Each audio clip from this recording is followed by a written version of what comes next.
Hey everyone, I'm Diana. I'm a three-time startup PM and I've now co-founded my own startup, and I follow a lot of B2B SaaS companies so that you don't have to. Hey everyone, today I wanted to walk through a company that I think is super cool called Hugging Face. Now you can't really call Hugging Face a product because they have so many different product lines. But if I were to summarize what Hugging Face is, it's kind of like a GitHub on steroids for machine learning. Now the reason why I think Hugging Face is super interesting is because as GPT-3 has gotten really popular, one of the main things to know about GPT-3 is that it is kind of like a service, right? It's not an open source solution. So if you build a product that's reliant on GPT-3, you kind of have to account for GPT-3 and all of those API calls that you're making as a cost of goods. Hugging Face actually has and hosts some of the open source alternatives to GPT-3 that you can consider, and that's why I think Hugging Face is really interesting in this new world of GPT-3. So I have a different video where I talk about kind of the open source alternatives to GPT-3, and you can definitely take a look at that. But today what we're going to focus on is not on GPT-3, we're going to focus on what is Hugging Face and why is it super cool. So I actually found the easiest way to understand what Hugging Face does is to look at the pricing page, because that's where it's listing out all the different products that it offers. So it has this collaboration hub called Hugging Face Hub. It has this concept of spaces. It has inference endpoints. You can create a pro account. It has this auto training functionality, and then of course there's always like an enterprise product line. So today I'm kind of going to walk through the Hugging Face Hub, the Spaces functionality, the inference endpoints, and the auto train functionality. I think the four things that are core to kind of what they do are these four kind of tiles here.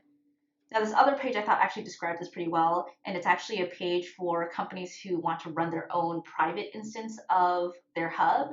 And I think this covers basically the four tiles that we were walking through earlier. So of course you have this private hub, which is basically like a GitHub for machine learning. So that's their Hugging Face hub.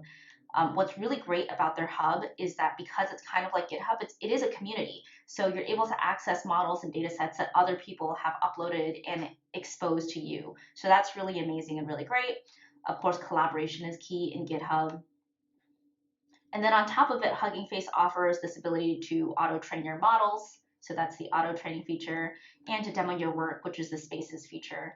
And then you could also host and deploy your machine learning model via the inference API. So at a high level, this is kind of what Hugging Face offers. And it's pretty end to end. It's really cool. And I love how closely tied it is to a lot of the GitHub concepts that made GitHub so popular with developers.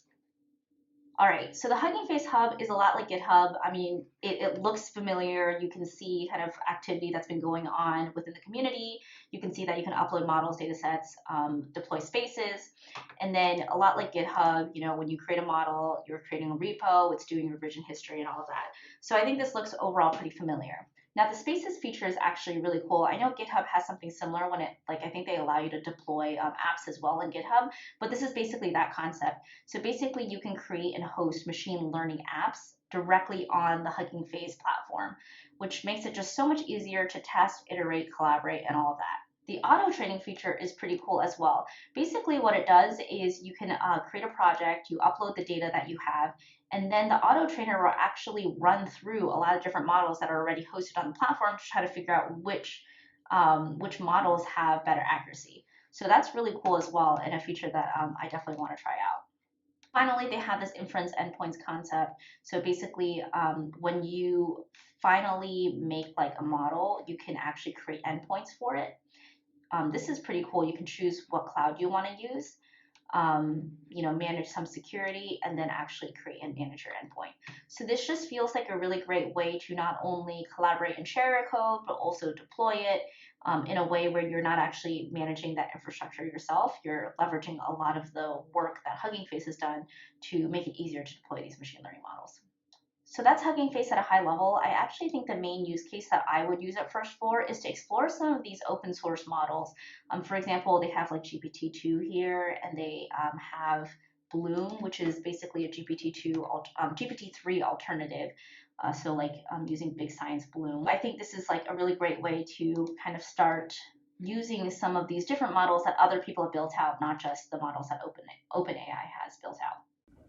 So I know how hard it is to stay up to date with all of the SaaS products that are literally coming out every day. So I have a playlist that covers all the SaaS products that I find particularly interesting that you might find interesting as well. So if you think this is useful, hit the subscribe button.